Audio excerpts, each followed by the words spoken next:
बिस्मिल्लाहिर्रहमानिर्रहीम अस्सलाम वालेकुम की हाल चाल मेरे भैन भाइयों। उम्मीद करना तुम ठीक हो सो ते अल्हम्दुलिल्लाह से थोड़ी दुआवां नाल ठीक ठाक हैं। अज दा व्लॉग शुरू करने से पहले मेरी एक छोटी रिक्वेस्ट है कि जेडे मेरे भैन भाई मेरे चैनल ते नवे ने या पुराने ने मेरी वीडियो ਨੂੰ लाइक किया करो और मेरे चैनल ਨੂੰ सब्सक्राइब कर लो ताकि मेरे हर आने वाली वीडियो थोड़े तक बआसानी पहुंच सके। जिथे भी रहो खुश रहो बात रहो हंसते मुस्कुराते रहो, साड़ी दुआवां हमेशा थोड़े नाल ने। हाँ जी माशाअल्लाह। तो पिछला टाइम हो गया है, बेगम साहब और सब्जी बना रहे ने, तो बच्चे जो है ना माशाअल्लाह मलमत बैठे ने, अम्मी और भी ने बाजी हैं ते इधर खाला और भी बैठे ने। हाँ जी अम्मी जी सुनाओ की हाल चाल है हुण थोड़ी तबीयत दा? अगे नाल कुछ पुत्र बेहतर है दम नाल ते पथरियां तो कोई नहीं उवें दियां उवें ही हैं। पुत्र तो आंदे ने भी दर्द रुक जासी, पथरियां तो मुड़ ऑपरेशन तो इलावा नहीं कर सकदियां, वध गईयां ने काफी सारियां पित्ते ची ते गुर्दे विच भी। ते अल्लाह जदों मुड़ रब दी साथ दिता हो तो मुड़ ऑपरेशन करा लिसा। अल्लाह पाक खैर कर सी अम्मी जी, तो कोई मसला ही नहीं। चलो अल्लाह किता तकलीफ दा तो हल होया इन्हां दम नाल। दर्द थोड़ी अगे नाल चलो ये भी अल्लाह पाक का लाख लाख शुक्र है, एहसान है अल्लाह पाक दा कि चलो तकलीफ तो ते आराम आया ना। हाँ जी तो मोमना जो है ना वो तंग कर रही अम्मी और टमाटर भेज दिता है उन्हें सारा। कोल इकरा फातिमा भी बैठी है परेशान हुई बैठी। हाँ बे इकरा की परेशानी तेन बेटा? ते मोहम्मद अजीम भी बैठा है, अल्लाह रखा ले मुदरस से गया हुआ है, वो उदू कोई नहीं आया। तो मोहम्मद अजीम जो है वो छुट्टी करके आ गया। तो बेगम साहब की बना रहे हो? प्याज ते मिर्चा ते टमाटर बना रहे। अच्छा मिर्चा प्याज ते टमाटर ठीक हो गया, मतलब आज देसी खाना चल रहा है। हाँ जी ठीक।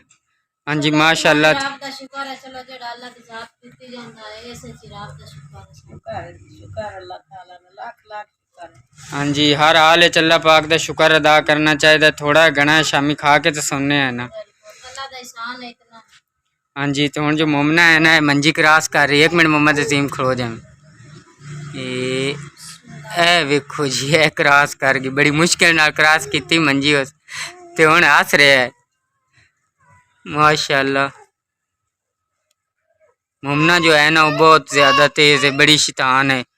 ते इकरा जो है वो सादा जहा बंदा है, मतलब शरीफ जी है, वो इतना तंग नहीं करती, इतनी तेज नहीं है जितनी कि मोमना है।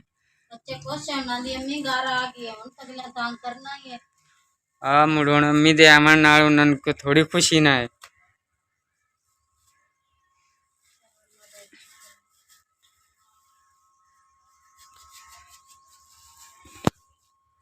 हाँ जी तो अल्लाह किता तकरीबन सारी फैमिली इकट्ठे हैं फिलहाल। भाई कोई नहीं, तो अल्लाह रखा कोई नहीं, बाकी अल्हम्दुलिल्लाह से इस टाइम सारी फैमिली इकट्ठे हैं। तो हुण मैं जा रहा बाज़ार क्योंकि मैं अम्मी और तवीज़ जो है ना वो मड़ाना है। तो वो तवीज़ मड़ावन में जा रहे हैं फिलहाल। तो हुण बाज़ार तवीज़ मड़ा के फिर हमना वापस आवन तो बाद उस बाद मामू होरा फोन किया कि आके बाग मैनू अमरूद तुड़वा जा, क्योंकि उन्हें सुबह सुबह मंडी लैके जाने होंगे ने, इस वजह तो मुड़ उन्हें अमरूद तुड़वावे जाना है। लिहाजा हुण मैं चलना चल के तवीज़ मड़ा लेना तो उस बाद मुड़ चलसा आप अमरूद पट लेसा। मेरे नाल नाल रहना मेरे तमाम भैन भाई हैं। हाँ जी तो मैं आया बाज़ार तो अम्मी और तवीज़ जब मड़ाना हा तो वेखो हमेशे के चमड़े के ना चाचू होरी सींदे पे ने, सी किते तवीज़ पा दे तो ये तवीज़ बनवावन मैं आया। हाँ जी हुण चाचू होर साइडा तो सी लिया तो तवीज़ विच पांदे पे ने, तवीज़ विच पा के ते जिहड़ी साइड तो पांदे पे ने साइड भी बंद कर दे सन। उस तो बाद ए वेखो जी लिफाफे दे विच तवीज़ लपेटे होया है, चाचू होर विच पा दिता। हुण साइडा तो सी दे सन ते तवीज़ विच महफूज हो जासी। लो जी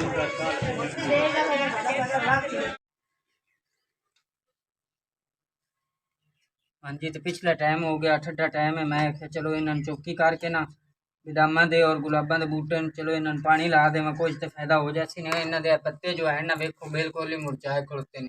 और आ बेदामा का बूटा जो है ना मैनू इनका बड़ा ही खतरा है। गुलाबा का चलो मुड़ भी हरा भरा है, पर यह मुरझाया जाता। मैनू इनकी बड़ी फिक्र हो रही क्योंकि इतने दिन की कार करके हिफाजत से क्या है, जो हुणे खराब हो जाए इस टाइम से तो मुड़ मैनू मतलब दुख लगता बंदे नूं। इस वजह से मैनू इनकी बड़ी टेंशन है। अल्लाह पाक खैर करे, मेरे इस बूटे नूं अल्लाह पाक कामयाब करे। मेहनत तो मैं इनके तो बड़ी की है। हुण चौकी करके तेन पानी ला देसा, सुबह सुबह तो ला भी दे, पर इस टाइम अगे अक्सर इस टाइम लांदा सू तो हुण मैं इस टाइम घट पानी लाना इस वजह तो ये बूटे ज़्यादातर खुश्क होंदे जांदे। ते सुबह सुबह बच्चे हैं जो मतलब मैं तो सुबह सवेरे वाक ते निकल जाना, बच्चे हैं जो ला देवन पानी तो ठीक है, नहीं तो मैं मुड़ सूरज निकले ही वापस आना। इस वजह तो एडा पानी नहीं लविंदा मेरे को इन्हां नूं।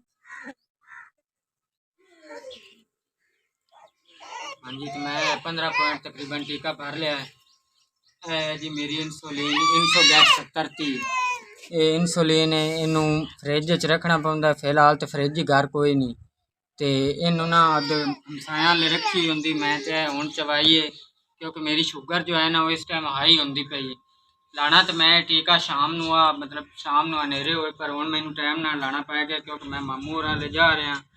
उन्होंने जाके तो उत्थे अमरूद पटवाने ने बाग च इस वजह तो यह शुगर की वजह मैं जिथे भी जख्म होंदा है ना वो नहीं घुलदा। इधर वेखे कह सट लगी मोटरसाइकिल तो टेके दो में ये नहीं ठीक हो रही है फिलहाल। तो यह शुगर की वजह तो है कि हुण मैं अल्लाह नू याद करके इंसुलिन ला रहा। इंसुलिन लावन तो बाद मुड़ मैं बाग चले गया।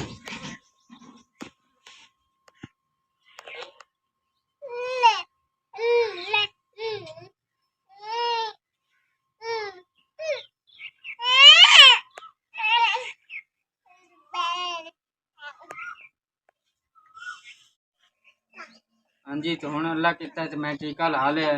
हुण पिछला टाइम जो है ना मेरा शाम तक मतलब हुण आराम दा पै जैसी। हुण कल सांझरे टीका लाना है इंशाअल्लाह। हाँ जी, तो अल्लाह किता तो मैं हुण तकरीबन बाग दे नेड़े पहुँचे हाँ। तो हुण थोड़ी देर तक मैं बाग पहुँच जाना। तो यह वेखो है जो है ना रस्ते दे विच टेड़ पे आन ए दोपते इस तरीके जोड़ के रखे जाते हैं जिमें कि सथरियाँ जोड़ियां हुई ने। इवें ही असां चंद दिन पहले वड्डे ने तेड़ ते इवें जोड़ के रखे ने। ए वेखो इंज ये खुश्क हो जासन मुड़ नाले छंडने च आसानी हो जासी इन्हां नूं। ए वेखो माशाअल्लाह काफ़ी सारे तेड़ पे ने इत्थे ते। ए वेखो इधर पिछली साइड ते भी हैं। हाँ जी, तो हुण मैं बाग च पहुँच के ते जाके मामू होरां नाल अमरूद तुड़वाने ने। उत्थे तो टाइम नहीं लगना। तो अज का व्लॉग आप इत्थे ख़त्म करने हैं इंशाअल्लाह अज़ीम। अगर जिंदगी फिर मुलाकात होसी खुदा हाफिज़।